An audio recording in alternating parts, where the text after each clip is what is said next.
Hey everybody, it's Ben, and today we'll be looking at trying out a few basic but need-to-know functions in R to help us run some simple statistical analyses and create some graphs.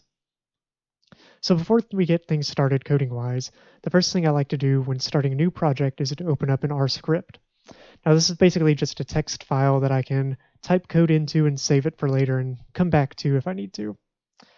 So to do that, we can go up to the little paper right here with the green plus sign and click on that. And then just select R script. This opens up a new window at the probably top of your RStudio session. And here, this is just a simple text file. You just type your code into it and save it for later. So once we have our script open, the next thing I like to do is to set my working directory. Now, this is often an overlooked step when running R initially, but it's really helpful if you get used to setting your working directory, because the working directory is where R is going to go to look for your files and data and any other, anything else on your computer that you might need in your R session. So to do that, we're going to go to Session, Set Working Directory, choose Directory. It opens up a little file browser here. So I set up a folder here called Classwork, and then Psych 3010. And you just select the folder that you want and hit Open. And then this will run some code down in our terminal down at the bottom. So this is also another way that you can set your working directory. If you know your file path, you can just use setwd and then insert the file path here in quotations. That's one way you can do it. Another thing I like to do is after setting my working directory, I will just copy and then paste that line into my R script. That way, if I'm just wanting to quickly run some R code or whatever, I can just open up the script and set my working directory automatically. I don't have to go through the session and search for the folder. It's just right there for me. So this is also where your files will be saved. So let's go ahead and say we want to save our R script. And if I click on the little save disk right here, it'll open up and it opens directly to the folder that we set as our working directory. So I can give it a file name, say example R code, and save it. And there we go. So now we have the file saved and up here at the top. To get the most out of using R, we'll often be required to use certain packages that people have developed, which are just like extra code that is outside of the scope of base R that can provide some neat functions that base R doesn't. So to install these packages, we're using the R function install.packages, which looks kind of like this, and then the package name.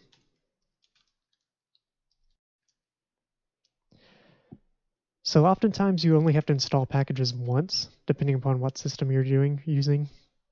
So you don't have to do this every time you actually open your script and try to run your R script. The only time you may have to reinstall it is if you update R. You may have to reinstall packages.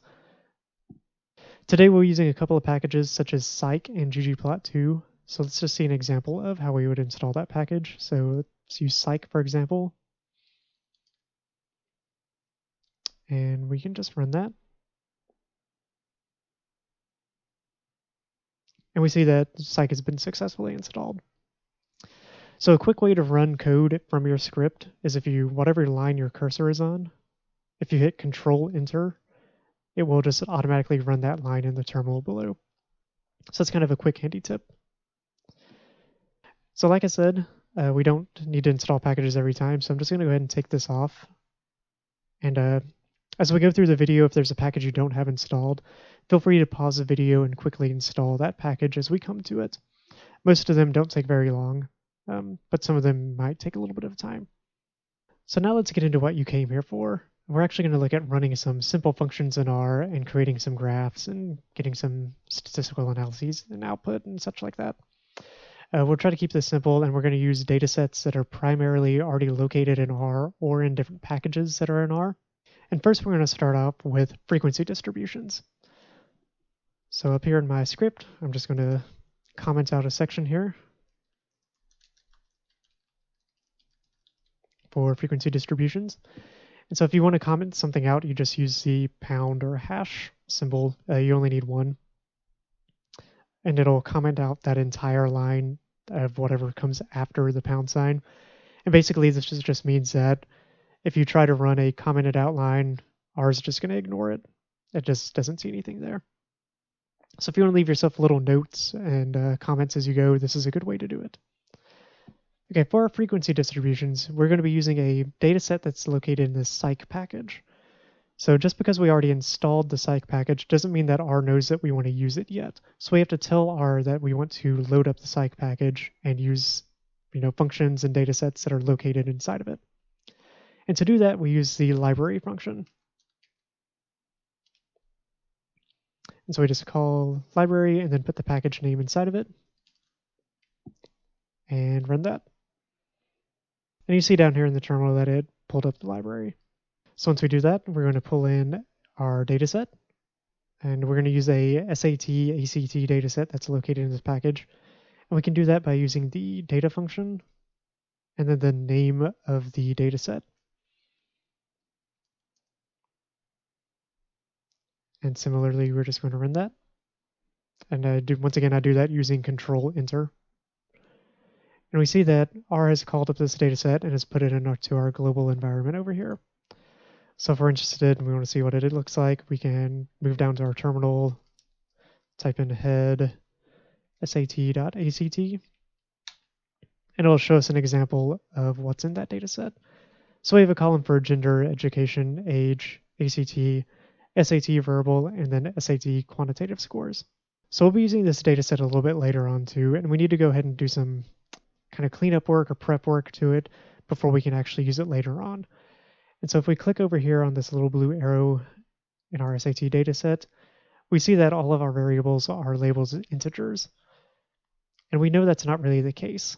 So we want to change two of them, mainly gender and education, into a factor. So R knows that this is a grouping variable, and we want it to be treated as such. So we're going to do that here now. And we do that using the factor function. So I'm going to assign the object what I want to change into the factor. And basically, I'm just going to overwrite the gender variable in our dataset.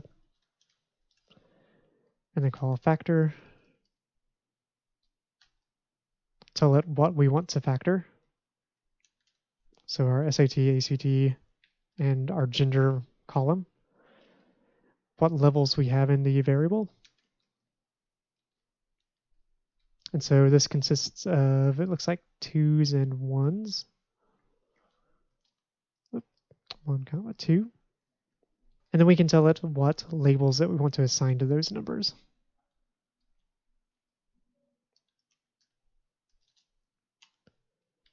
And these are just strings of characters that we want to assign to it. So I know level 1 is males, and level 2, females. And so quickly, when you're specifying strings, you have to put in quotes. You can do single or double quotes, whichever one you prefer.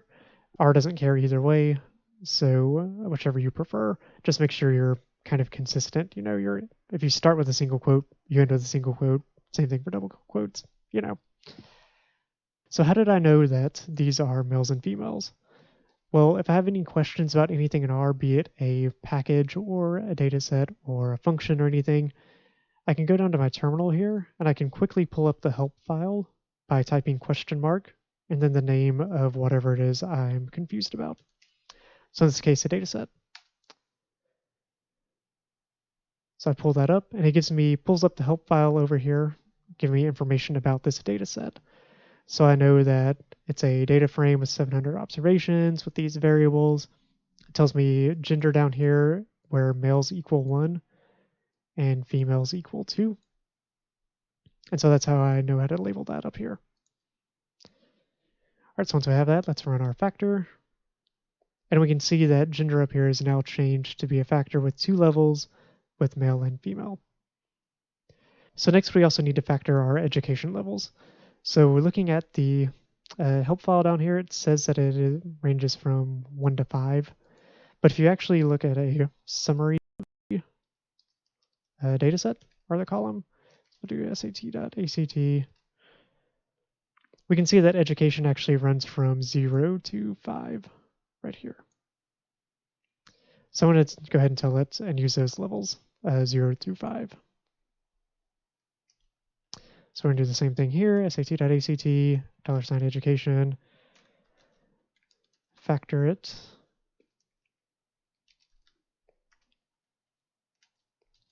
and give it levels equal to C0, comma 1, comma 2, comma 3, comma 4, comma 5,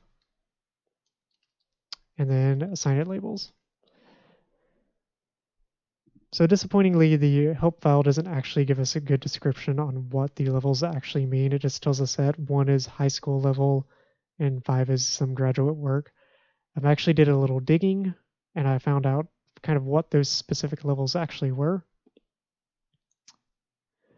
And I'm going to put those in instead of just having those nondescript terms.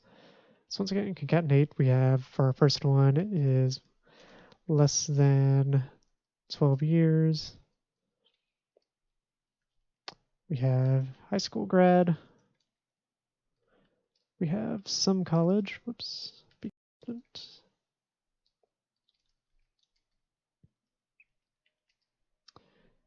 have enrolled in college. Make sure it's string.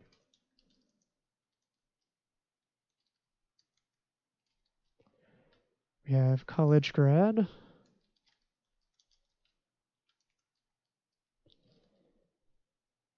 And finally, we have some sort of grad school or pro degree.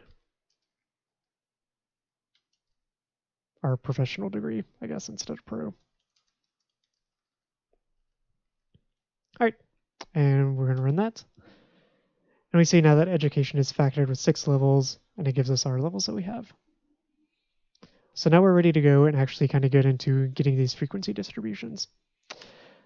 First, we're going to look at how to get a frequency table, and this is just going to give us a count of the number of observations or how many frequently something occurs or a certain observation occurs within our data set. And to do that, we use the table function. So we do table, and this just wants us to provide some sort of vector or series of vectors to get the table for. So we're going to do sat.act, $, and say we want to know how many males and how many females that we have. So we can do gender here, and we run that code. So down here in our R terminal, we see that it ran the table function for gender, and then gave us how many males we have, and then how many females we have in the observations. We can also create contingency tables this way. So say we want to see across 2 different variables what that might look like. So maybe how education breaks down across the genders. And we can also do that using the table function. So we just do table sat, act, and our first variable. And then just do the same thing, giving it a secondary variable. In this case, we'll use education since it's a factor. And then we run that, we see we get a new table down here in our R terminal. And it breaks down how many males and how many females are in each different category of education. So another way to kind of get an idea of frequency counts, which is especially useful for continuous variables, so something like, in our case, maybe age or the ACT scores, would be using a histogram. And so to do that, we would use the hist function in R, which is just hist, and then plug in the variable that we're interested in. So if we're looking at our ACT scores, we just give the dataset and ACT, and then run that.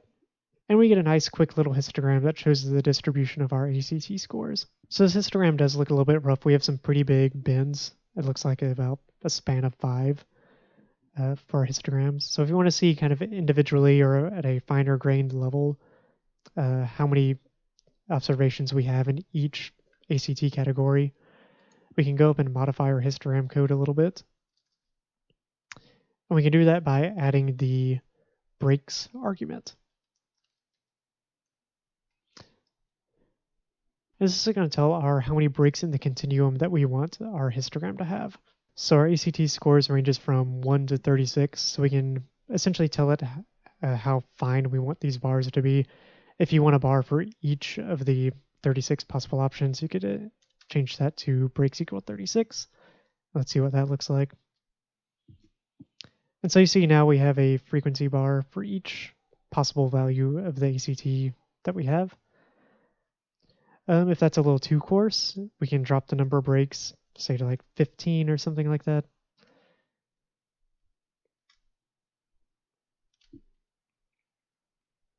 And it will kind of cluster up every other score with each other. So like 1 and 2, 3, 4, 5, 6, so on and so forth. And this gives us a little bit more control over the refinement of our histogram. The downside of this is we kind of have ugly axes labels and title labels. If you want to change those, say you're going to use this in like a report or something, you can use the xlab argument and give it a new x label. So since we're just looking at ACT scores, we can just change that to ACT score. And then if you want to change the main title, you can do that with the main argument. And this could be like histogram of ACT scores.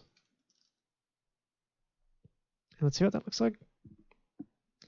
And you see it changed our main axis title and our x-axis down here. Okay, another thing you might want to be able to do is to calculate percentages for your contingency tables instead of just having the raw frequency values. And so we can do that using the table function in conjunction with our prop table function. So let's go ahead and use our table from earlier. So if we want to see the gender and education, I'm just going to copy that. And then I'm just going to assign it to an object. I'm just going to call that contingency table. You can call it whatever you want to, or comp tab. And then I'm going to assign our contingency table to that object. And so we see we have it up here in the values now under our global environment. We can then take that object and plug it into the function prop.table.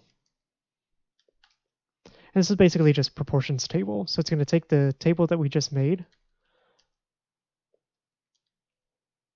and change those frequency counts into proportions. And so see down here, we now have the proportions instead of the actual raw counts. If you want to convert those proportions into percentages, we can do the same thing. Let's not cut it.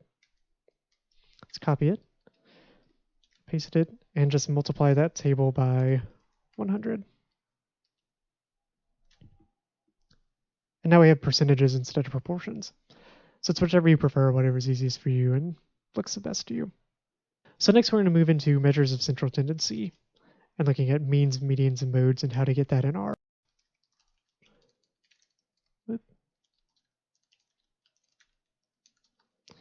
So we're going to be using our SAT dataset that we've been using a second ago because it's got a bunch of convenient variables. And so to get a mean of a vector, we use the mean function and then whatever we want to get the mean of.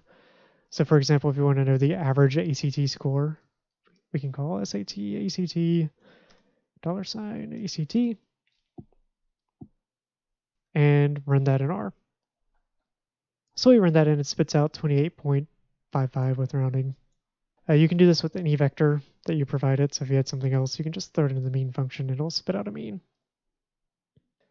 Median values similarly are fairly easy. So you just use the median function. And then the same arguments. SAT, ACT, $, ACT. And we run that. And we see our median is 29. Okay, so that's pretty easy, right? Means and medians, they're pretty straightforward. These are functions built right into R. You just give it the vector you want, and it spits out the results. Modes are a little bit more difficult to calculate. There's not a base mode function in R. Well, there is, but it doesn't do exactly what you think it would do. So to do that, we're going to have to call a new library and use a function in there. So this library is called modeest, M-O-D-E-E-S-T. And in this library is a function called mfv, like that. And so similarly to our mean and median, we're just going to give it a vector that we want the mode of. And so keeping consistent and using our ACT values. We can take that, run it in R, and we see the most common ACT value is 32 down here. So I'm going to label these.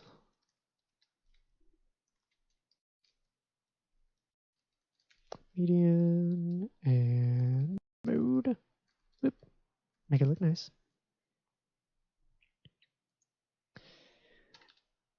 And then finally after that we have standard deviation. And this is basically just telling us what the spread of our data looks like. With this, we can move back into our base R functions, and we're going to use the function called SD, which is standard deviation, and give it our vector.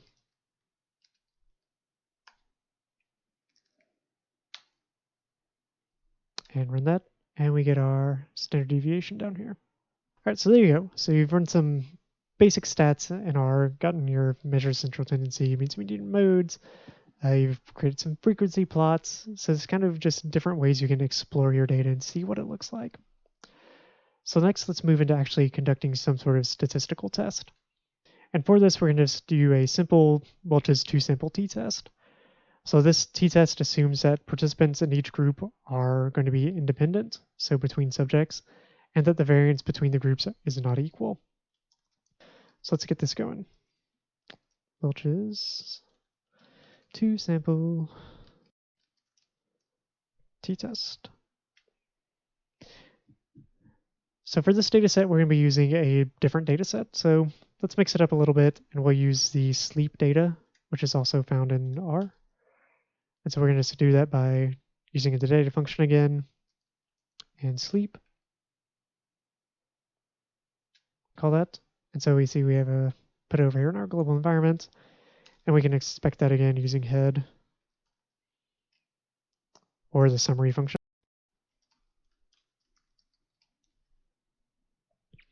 And so we see we have three variables in this data set. We have extra, which stands for the extra hours of sleep, a group ID, which is just 1 or 2, as we can see down here in the summary. And so we have 10 people in group 1, 10 people in group 2, and we have a participant ID number for each of the participants in the group. So for our t-test, say we want to know if there is a difference in the extra hours of sleep between our two groups. And so we can do this using the t-test function. So that is t.test. So depending upon how your data is formatted, the t-test function is going to want our arguments input in a certain way.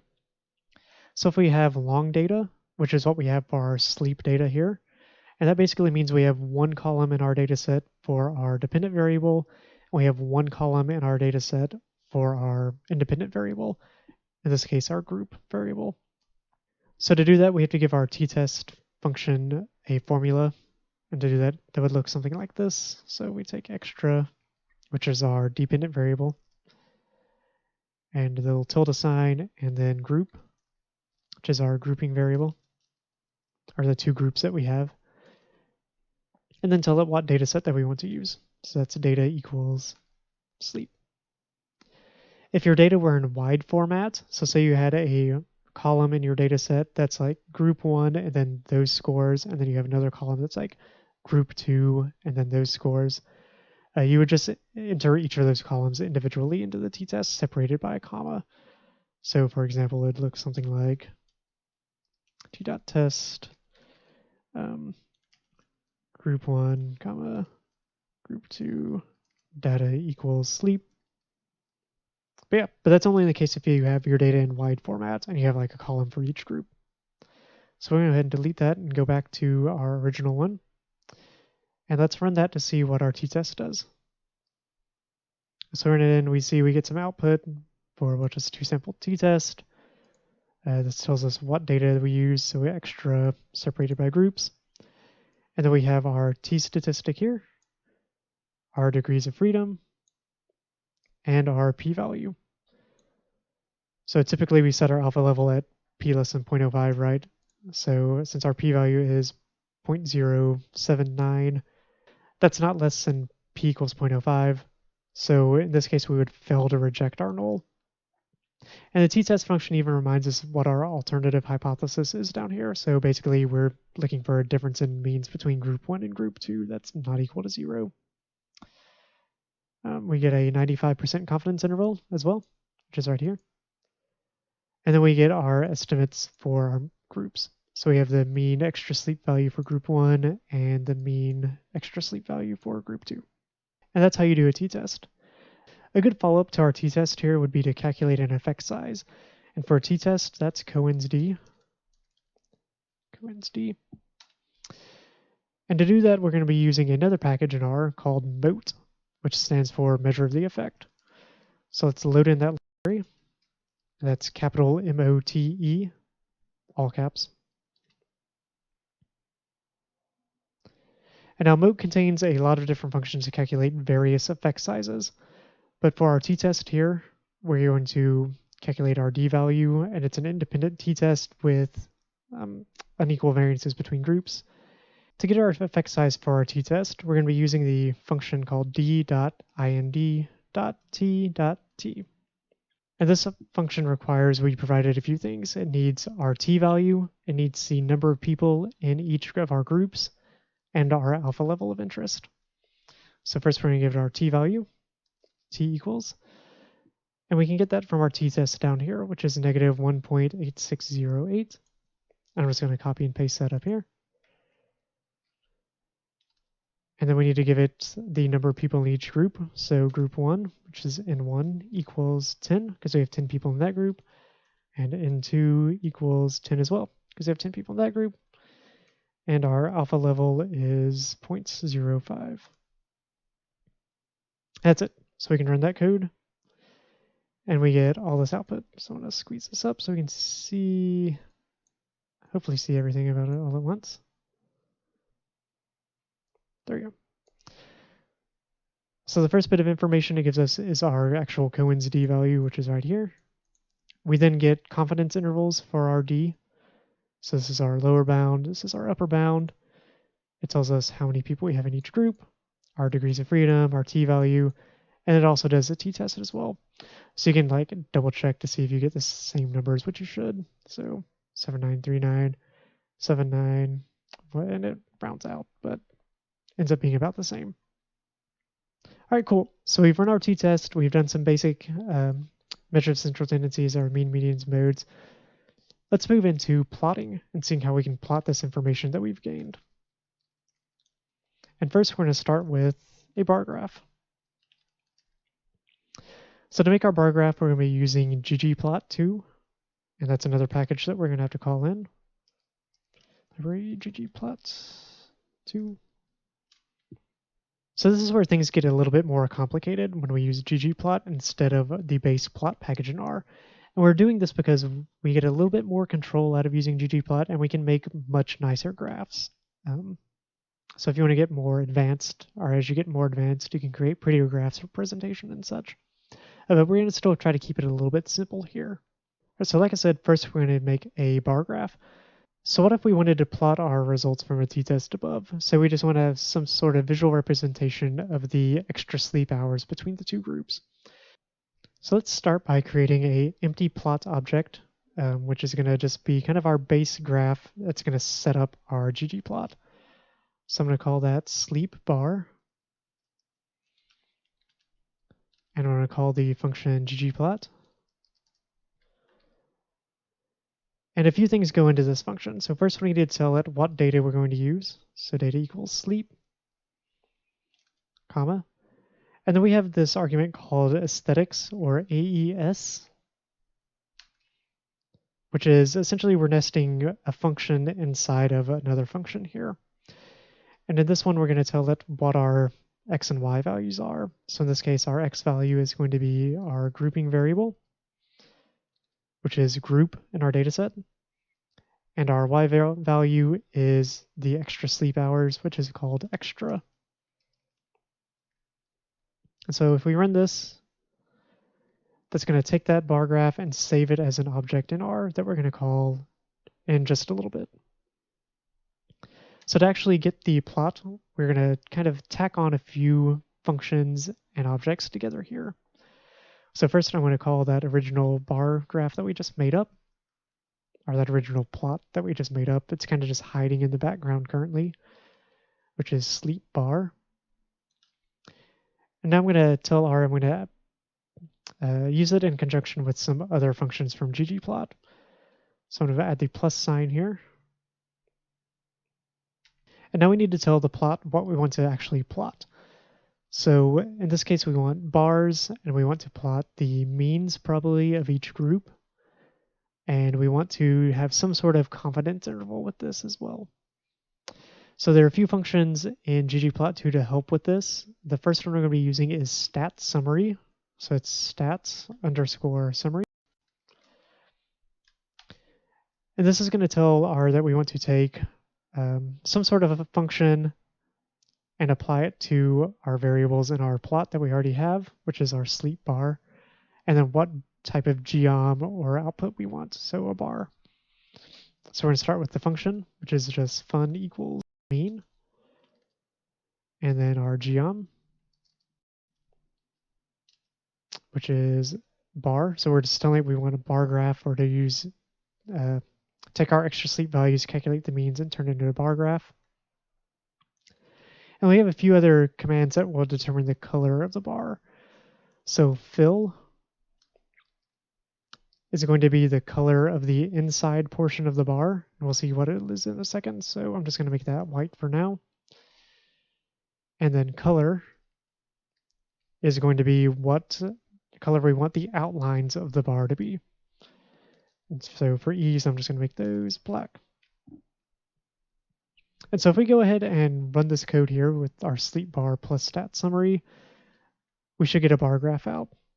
And so this gives us a basic bar graph, right? We have our groups down here, we have our extra sleep hours here, and then our means here. And so that looks okay, but what if we wanted to add confidence intervals to it? Well, we can do that using the stat summary function again. So we're going to add another plus sign at the end of our data here.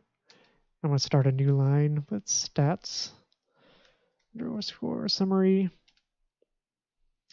And this time we're going to use a little bit of a different function here. We're going to use fun.data equals, and then if we want confidence limits, we're going to use the mean underscore CL normal.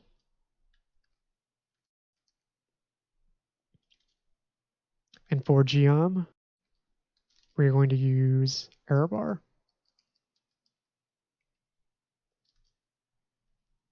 Okay, so let's plot this and see what it looks like now. Which it turns out okay, but it looks like our error bars are a little bit oversized, especially with these cross pieces right here. It makes it kind of look a little funky. So if we want to change the size of those, we're going to use the width argument. And we're going to shrink them down just a little bit. And let's see what that looks like now. Which looks a little bit better. It still looks a little bit odd because one of our confidence intervals for group 1 extends below 0. So you probably wouldn't want to actually use error bars here. It may be better to use standard deviation or standard error instead. But, you know, it comes out. So I'm not a huge fan of like the gray background here and these little hash marks, and we actually don't have any like axes on here. And to clean it up a little bit, I just have some code that I typically copy paste into all my documents that I'm making ggplot graphs in. That makes it kind of easier to clean things up and look nicer. So I'm going to put that between our library and our bar graph up here, just for convenience sake. And basically we're just using this argument or this function here called theme. And this is going to apply like a general theme to all of our plots that we attach this object to. So basically I'm just going through and I'm clearing out everything. So I'm getting rid of our major panel grid lines, which are these bigger white bars, the minor lines. I'm clearing out the background. I'm just making it blank. And then I'm adding axis lines, and I'm making them black as well. So I'm going to run this code, and it saves it as an object up here. And then all I'm going to do is add it onto the end of our plot here. Clean up. And then if we run that, we can see that our graph looks quite a bit nicer now. Now, similarly, we can also edit the axis labels here. So if we want to change the X label, we can just add on X label here, which is XLab, and give it a name. Maybe consistent. And then we can change the Y-axis label, which is just YLab. And we'll call it average increase in hours of sleep. And if you wanted to, you can give it a new title, a title for the graph. And that's done with ggtitle. And we'll call it sleep bar graph. Okay, now let's run all that. And we can do that just by having our cursor at the end, hitting Control Enter. And we see that we now have a new title. It changed our y-axis label and our x-axis label down here. So it looks much nicer, right? Let's try it with the SAT dataset as well, so we can get a better idea of like what a good-looking bar graph with confidence intervals should look like. So we can do that in a similar fashion. So I'm going to make a new graph called ACT bar, called ggplot, give it our dataset, and then what variables we want to use. Let's say education and ACT values. And we'll run that. Then we're going to call ACT bar. And to make things easy, I'm just going to essentially copy paste what we have up here. Put it down here. And then just change up spots where we have like different names. So instead of group names, this is going to be education level. Our Y level is going to be average ACT score. And this is our ACT bar graph. And we'll run that. And there we go.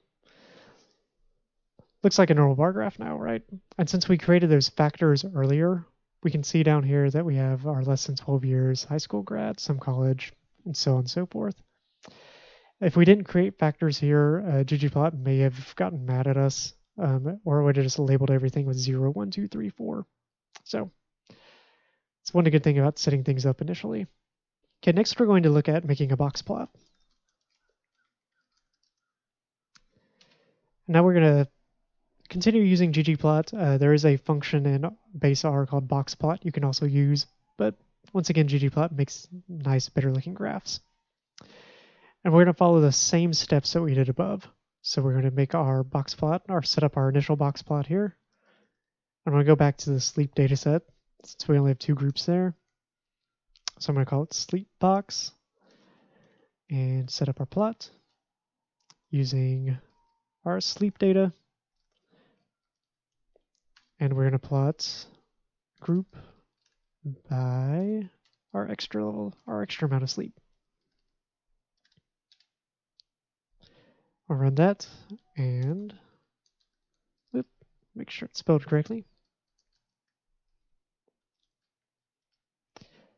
And so this time we're going to change up our additional functions that we're adding onto our plot here. So instead of using stat summary, we're now going to use geom underscore box plot. And in this situation, we don't need to add anything else here. ggplot's going to take our information that we provided earlier in our sleep box object up here.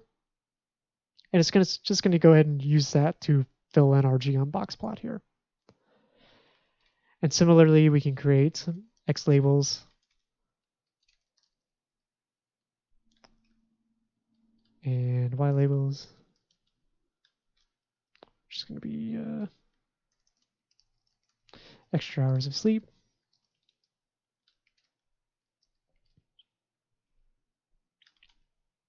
a new title, which we can call box plot for sleep data, and add our little cleanup function. There we go. And wait for you to run that. We get little box plots out. So we can see our groups down here. We have group 1 and 2, and we just kind of get an idea of the distributions of the extra sleep values. So remember, our box plots are broken down into our quartiles. So our 50% here, which is our median, our 25%, 75%, and then the outlying observations around there. Cool, so that's box plots. So next we can move on to stem and leaf plots, which are just another way that we can get an idea of what our distribution of our data looks like. Now this isn't going to be as pretty as our box plots and our bar graphs that we just did, but it will just give us like a quick and easy look at what the data looks like. And so we can do that using the stem function, and then just giving an argument of a vector. So if we want to see the distribution of our extra sleep values, we can do sleep, $sign extra, and run that. And it spits out our output down here in our R terminal. So like I said, it doesn't give us this pretty little graph. It just gives us a basic stem and leaf plot down here. But we can kind of see what those values are in our extra sleep category. Another way of looking at distributions of our data, similar to our box plot, but will actually kind of show the actual distributions, are Violin plots.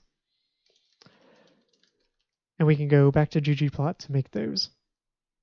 And so similarly, we're just going to set up our initial plot. I'm just going to call it sleep violin. Once again, ggplot. Tell it what data we're going to use and the aesthetics. So we're going to use group and extra. I'm going to run that. Sleep violin plus. And instead of box plot, this time we're going to use geom violin. So pretty similar to what we did for the box plot, just changing up one thing.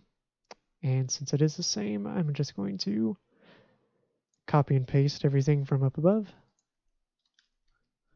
and put it down here. And let's run that. And there we go. We get our violin plots. So these are just basic violin plots. We can change them up, like adding different colors. You can add box plots inside the violin plots, whatever you want to do. But if that's something you're interested in, there's a lot of resources online. You can just give, ggplot violin plots a Google, and it will give you a lot of example code that you can just take and modify for yourself. Now we're going to move back into looking at how to calculate confidence intervals and doing a few other statistical tests. So first, let's look at how we can calculate a confidence interval for a percentage.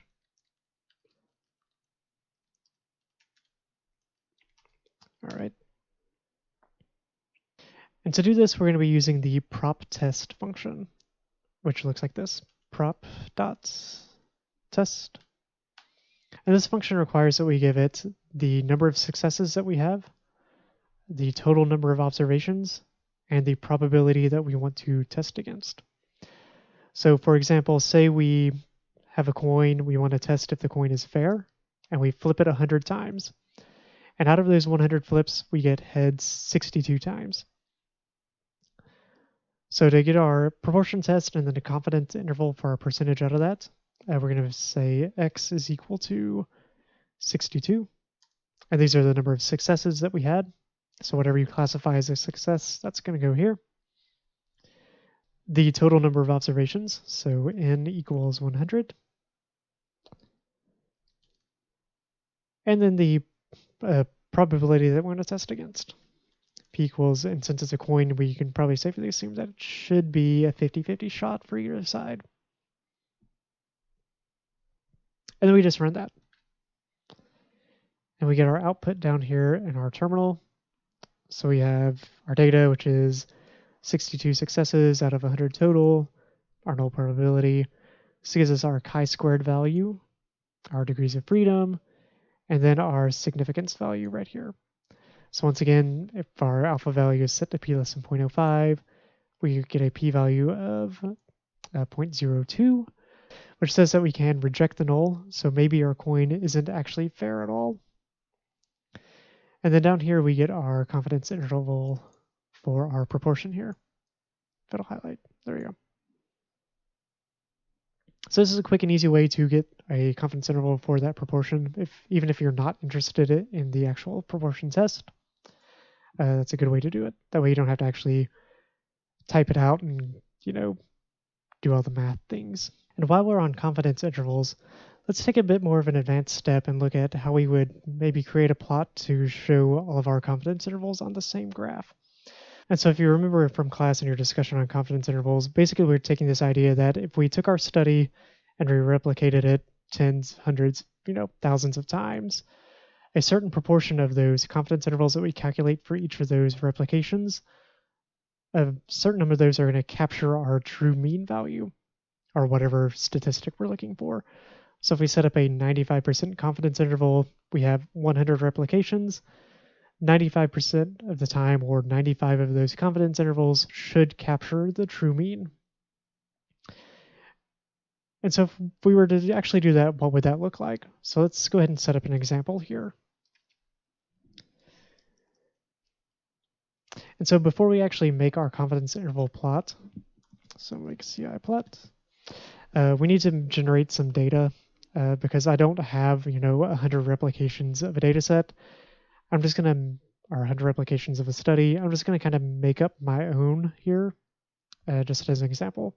And so the first thing I'm going to do, I'm going to go ahead and set up two vectors, one that's going to hold our lower confidence limits and one that's going to hold our upper confidence limits.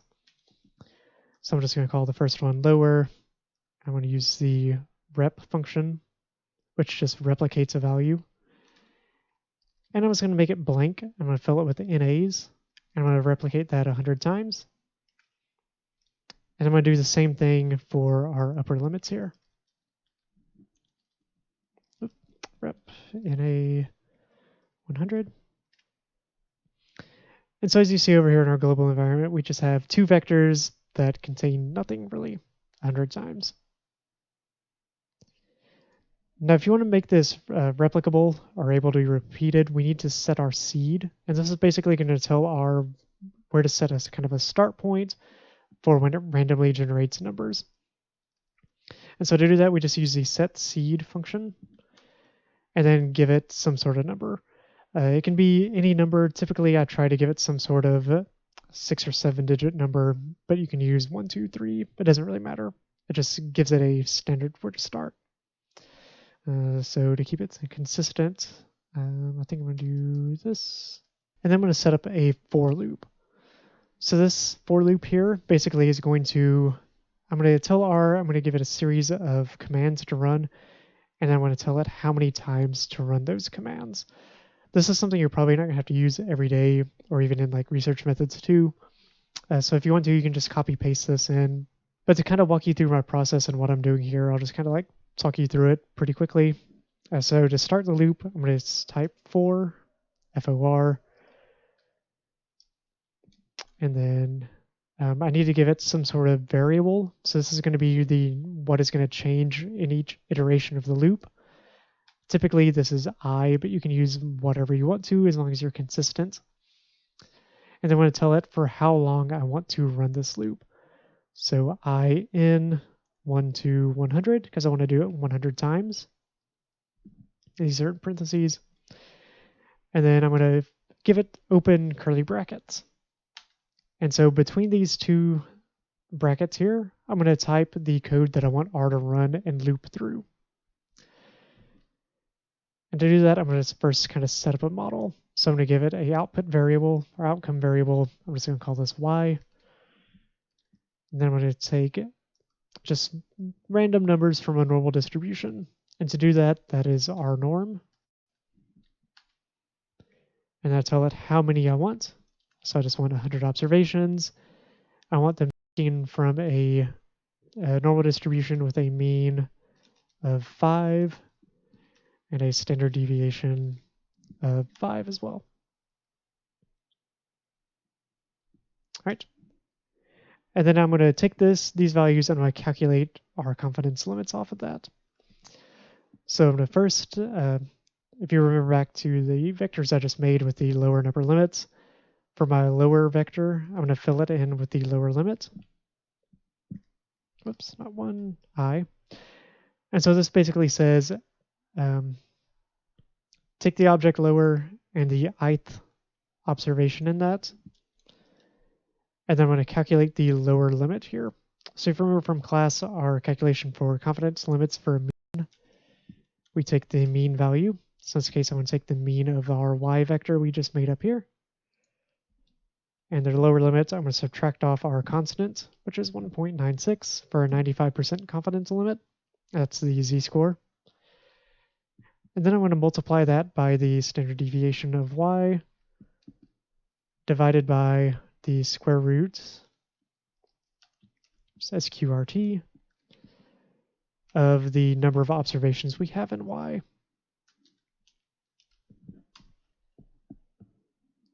So once again, to go back over that, I'm basically just taking our formula for our confidence limit.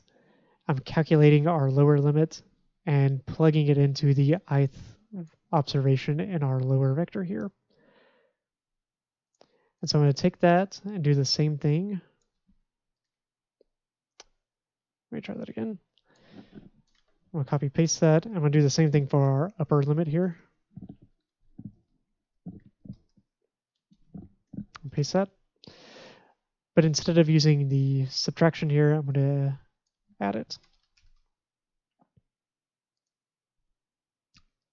So to recap, we set up two vectors. We have a vector that's going to contain our lower limits. We have a vector that's going to contain our upper limits. We set our seed, which is going to tell R to give it a consistent place to start when we start generating these random values in our loop. I'm then generating a vector of y values from a normal distribution with a mean of 5 and a standard deviation of 5. I then take those y values and plug them into our calculations for our upper and lower confidence limits, our lower and upper confidence limits here. All right, so let's see if this all runs together. So we'll run those two vectors, set our seed, and then run our loop. And we didn't get any errors, so that looks fine. And you can see in our global environment here that our lower and upper vectors have been plugged in with new values. And so all I'm going to do is take those two vectors and slap them together with the cbind function.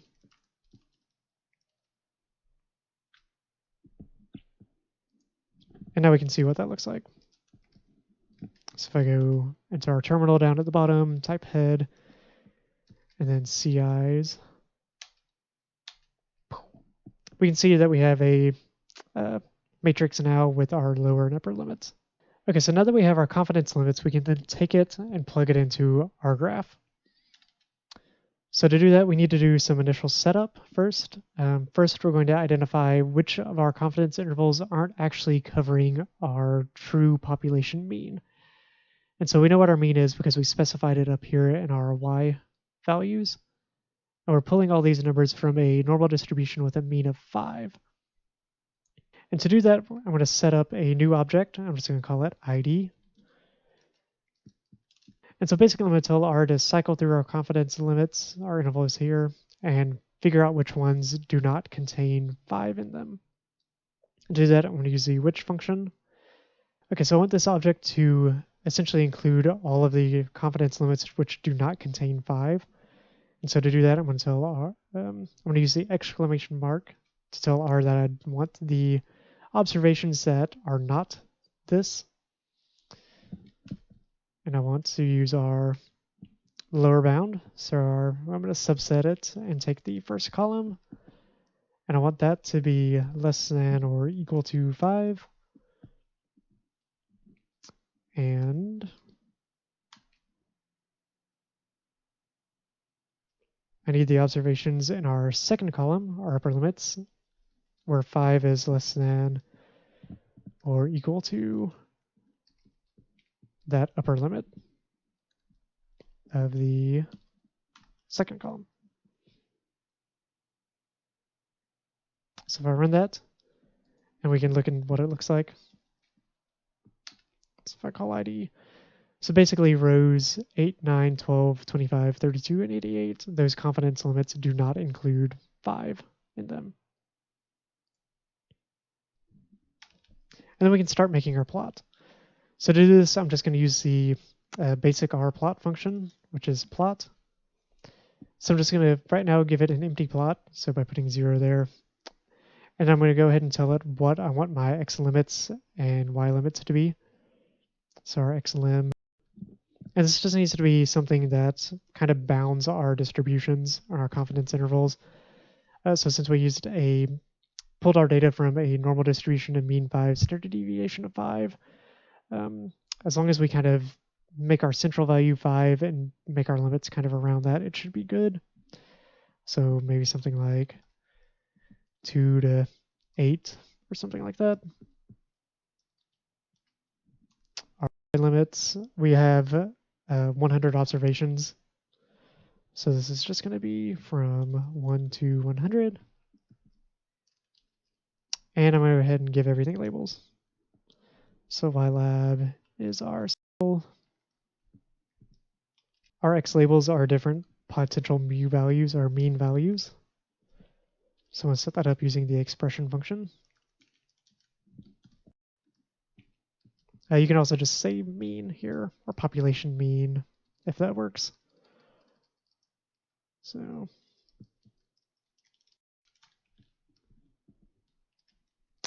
and our main title. Whoops. Confidence intervals. There you go. And so I go ahead and do that, and it spits out a blank plot here when I run it. And now to fill this plot, we're going to go ahead and set up a few more things in advance. So first, I need to set up a color vector. So we're going to color code which confidence intervals are crossing our mean value and which ones are not. And so to do that, I'm just going to make an object called colors. And I'm going to replicate a gray value.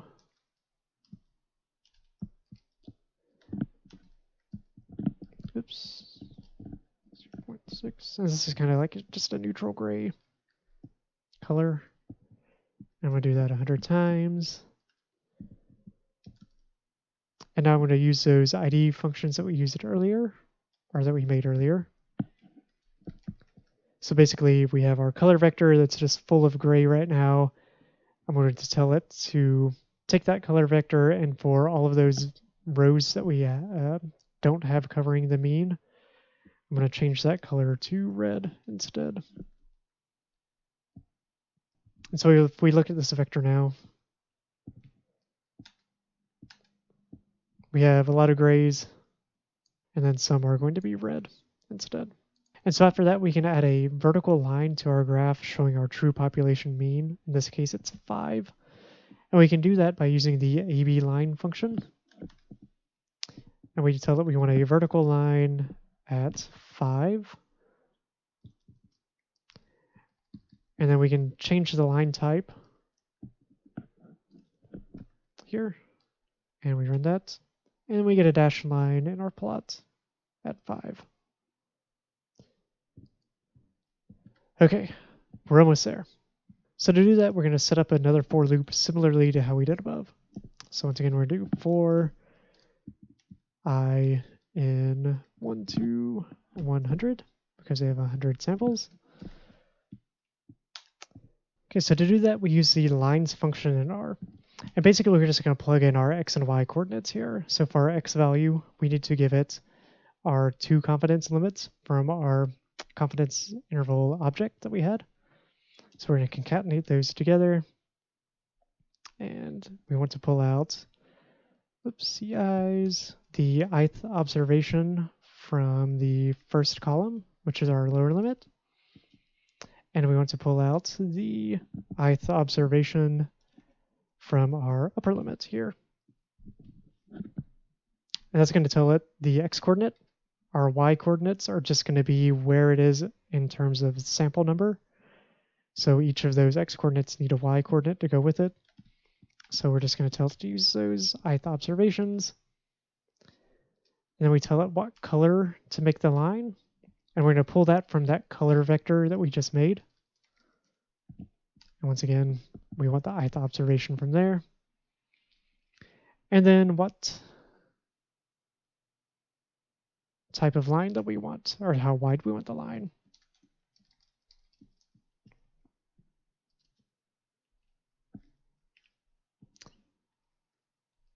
And that should do it. So if we run this, we should get a bunch of lines on our graph over here.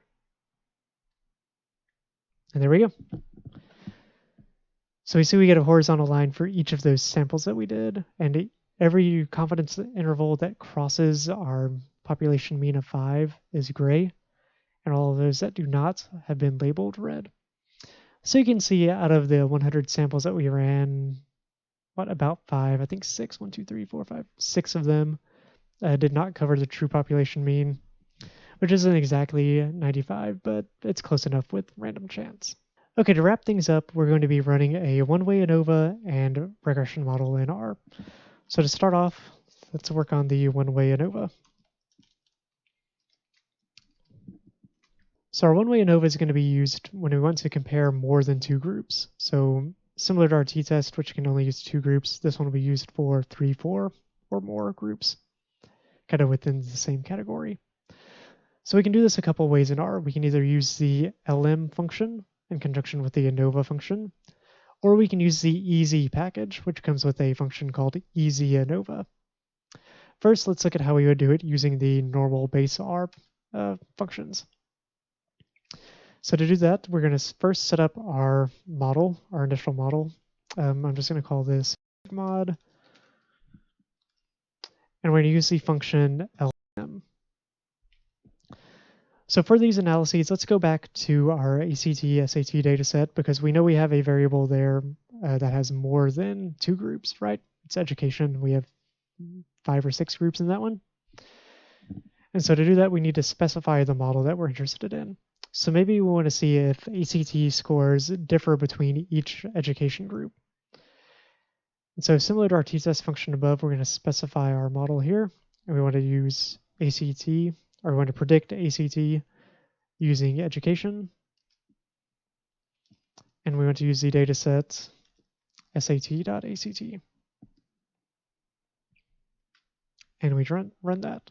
But that doesn't actually run our ANOVA for us. If we want to get the ANOVA output, we then need to use the ANOVA function, which is just ANOVA, all lowercase, and we plug in the model that we just set up, regmod. And if we run that, we get our ANOVA table output below here in our R terminal.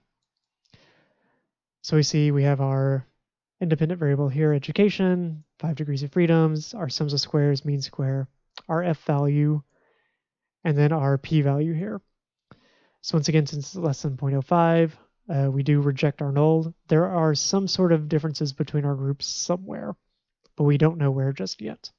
Alternatively, we can use the EZ package, which is library EZ. That's the letter E, letter Z. Whoops, if I can spell library correct. And within that package is a function called EZ-ANOVA. But before we actually run the ANOVA, we need to first create a column in our dataset of participant numbers. So to do that, we're just going to call our dataset sat.act, and I'm going to create a new column called partno, which just stands for participant number or whatever you want to call it. You can name it ID, you can name it number, it's up to you. And then I'm going to make this just be a row of numbers, one unique number for each of our participants. So I'm just going to concatenate together 1 to the number of rows in our data set that we have.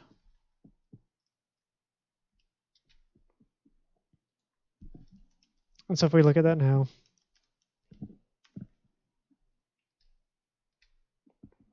we see we have 700 observations, right? So we have participant number 1, 2, 3, 4, all the way up to 700. And then once we do that, we can actually run the ANOVA. So the function for the easy ANOVA is EZ and then capital ANOVA, ANOVA. And for this, we need to tell it what data we're going to use. So our SAT, ACT data. We need to tell it what our dependent variable is. So dv equals ACT. We need to tell it what our between subjects variable is. This is between equals, and we're going to use education here. We then have to tell it our variable which contains all of our individual cases, our individual observations. This is the participant number variable we just created. And then we tell it what type of sums of squares that we want. This is probably not covered in Research Methods 1. You may cover it in Research Methods 2, but for now, just leave this as type 3 sums of squares. And then we want it to return our ANOVA table, which is return, TURN underscore AOV equals true.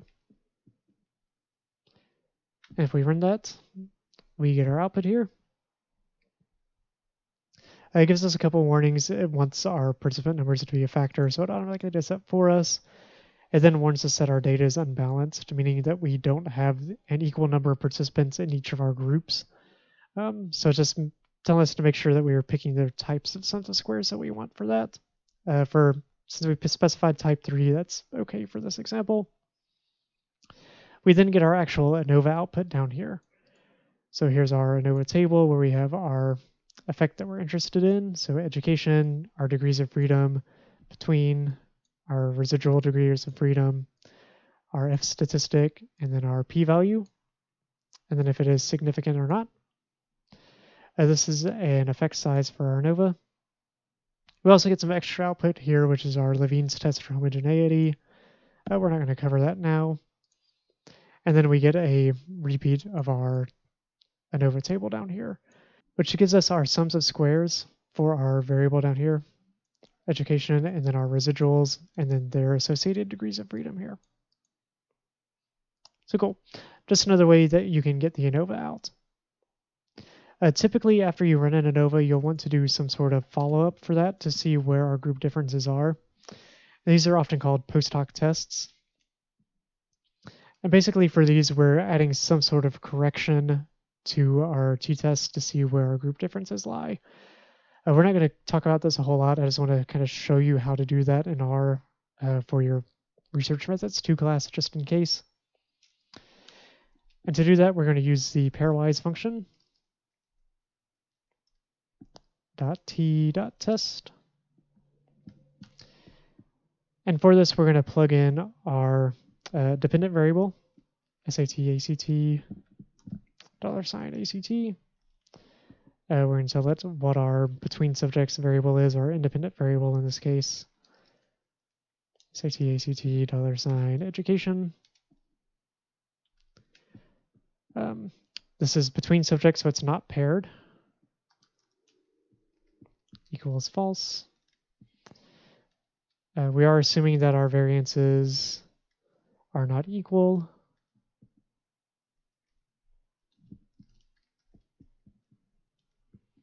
And then we tell it what p-adjustment method we want to do.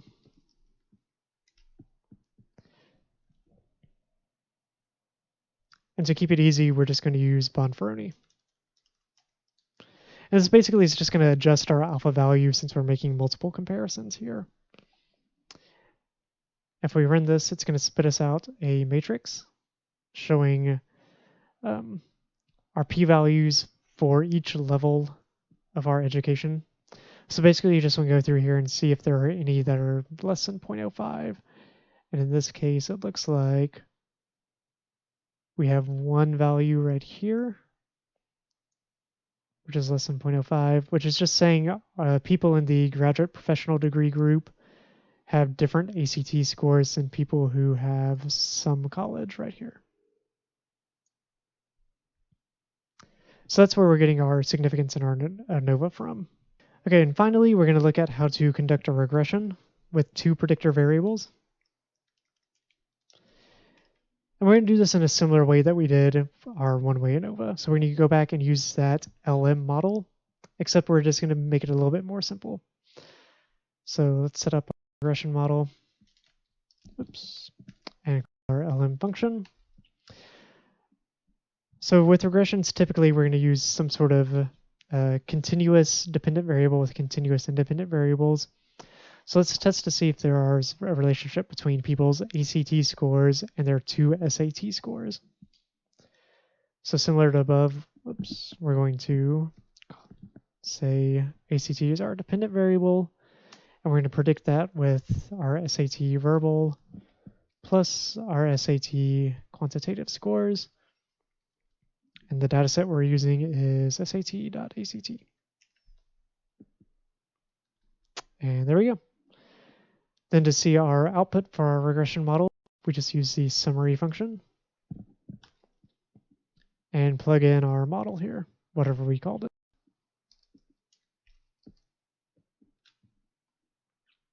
And if we run that, we get our output down here. So it tells us what our model is and our formula. We get the distribution of our residuals, and then we get the actual coefficients from our regression down here. So our beta naught value is 10.56. Our beta 1 value for our SAT verbal scores is 0.01, and similar for our SAT quantitative scores. And we get t-values, our standard errors, t-values, and then if those parameters are significant or not. And then say we want to get confidence intervals for our beta values. There we go. We can do that by using the confint function. So that's confint. And then all we do is plug in our regression model here, which is regmod, and then the confidence level that we're interested in. So if we want a 95% confidence level, we set level equal to 0.95, and then we run that. And we get confidence intervals for our beta values here. So there you go. That's just a quick kind of overview of some basic functions in R, how to run some simple t-tests, ANOVA's regression, plus make plots for our data. So if you have any questions, feel free to reach out to me or Phil, and we'll try to get you sorted out. Until next time.